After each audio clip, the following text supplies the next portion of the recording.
আসসালামু আলাইকুম। আপনি জানেননি আপনি জাকাত দাতা নাই? আপনি জানেননি আপনি জাকাত দাতা? এটা বুঝতা কিলা? কয়েক সেকেন্ডে আমি আপনারা কইলুম। আমি মোহাম্মদ শিতাব আলী, কোয়ান্টাম ফাউন্ডেশন সিলেট সেন্টারের মোমেন্টিয়ার। 1998 সাল থেকে জাকাত নিয়ে আমি কাজ করি। এর লাগে জাকাত সম্পর্কে আপনারা জানানি আমার লাগে একটা দায়িত্ব মনে করি আর কি। আসলে নিসাব পরিমাণ মাল যদি আপনার কাছে 104 বছর থাকে তাহলে আপনি জাকাত দাতা। 7.5 তোলা স্বর্ণ পরিমাণ সম্পদ আপনার থাকে বা 7.5 তোলা স্বর্ণ থাকে, যদি 52.5 তোলা রূপা আপনার কাছে থাকে তাইলে এটার হয় নিসাব। এখন আপনার কাছে 7.5 তোলা স্বর্ণ নাই, 52.5 তোলা রূপাও নাই, আপনি জাকাত দাতা নাই।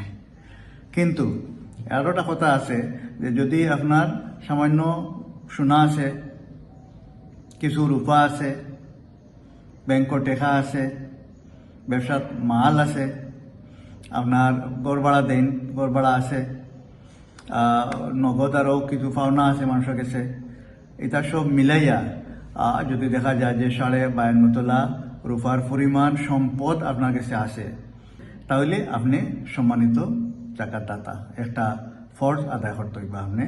এর 40 ভাগের 1 ভাগ, আধুনিক ভাষায় 2.5% আপনি জাকাত দিতা।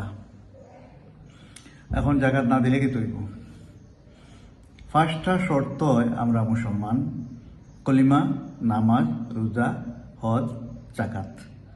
তো ফার্স্টটা শর্তর মাঝে যদি আপনার এই পরিমাণ সম্পদ থাকে, নিচা পরিমাণ সম্পদ থাকে, তাহলে আপনি যদি দেন না তাহলে তো আপনি আল্লাহর আইন লঙ্ঘন করলা, এবং হাসরের মাঠও বিচার শুরু হওয়ার আগেই আপনার সম্পদে মারামারি করব, শাস্তি শুরু হয়ে যাব।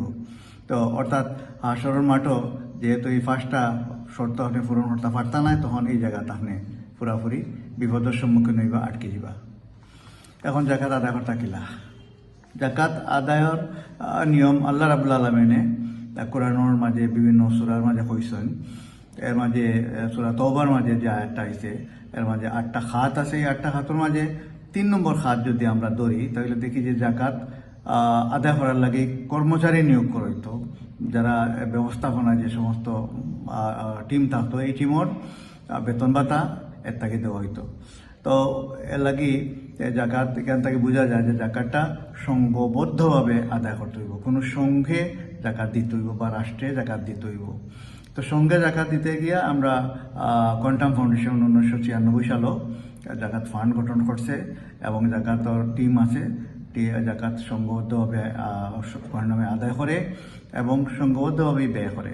রসুল করিম সাল্লাল্লাহু আলাইহি ওয়াসাল্লাম আমরা যেভাবে আসিল, সাহাবী হলে জাকাত বাইতুল মালও জমা দিলাইতা, বা টিম যাইতো গিয়া হিসাব করতো, টিমে গিয়া আনতো এবং তালিকা করা হইতো কারারে জাকাত দেওয়া হইব, এবং এইভাবে জাকাতগুলা বিতরণও করা হইতো। ঠিক সেইভাবে কোয়ান্টাম ফাউন্ডেশন সংঘবদ্ধভাবে জাকাত আদায় করে, এবং জাকাত কোরআন নির্ধারিত, সুন্নাহ নির্ধারিত যে 8টা খাত আছে, এই 8টা খাতে ব্যয় করে। যেমন কোয়ান্টামর আছে লিল্লা বোর্ডিং মাদ্রাসা, হাফিজিয়া মাদ্রাসা মেয়েদের, হাফিজিয়া মাদ্রাসা ছেলেদের আছে। Quantum Cosmo school and college, এটারও লিল্লা বোর্ডিং আছে। তারপরে মাতৃমঙ্গল সেবা আছে, সুন্নতে খতনা আছে, থ্যালাসেমিয়া রোগীদের ফ্রি সার্ভিস চার্জ ছাড়া তারারে রক্ত বিতরণ করা।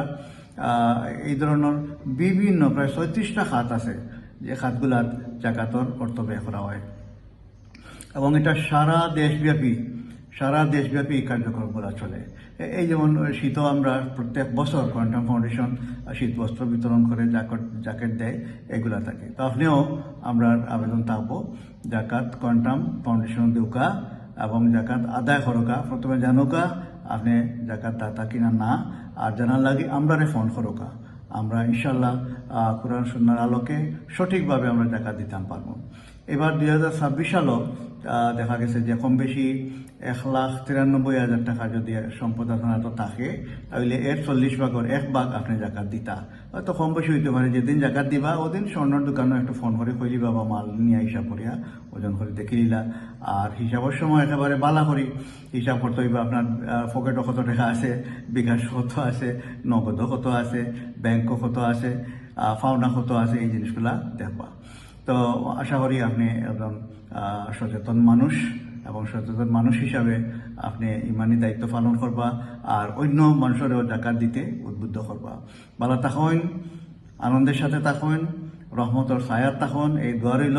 আসসালামু আলাইকুম ওয়া রাহমাতুল্লাহি ওয়া বারাকাতুহু ওয়া মাগফিরাতুহু।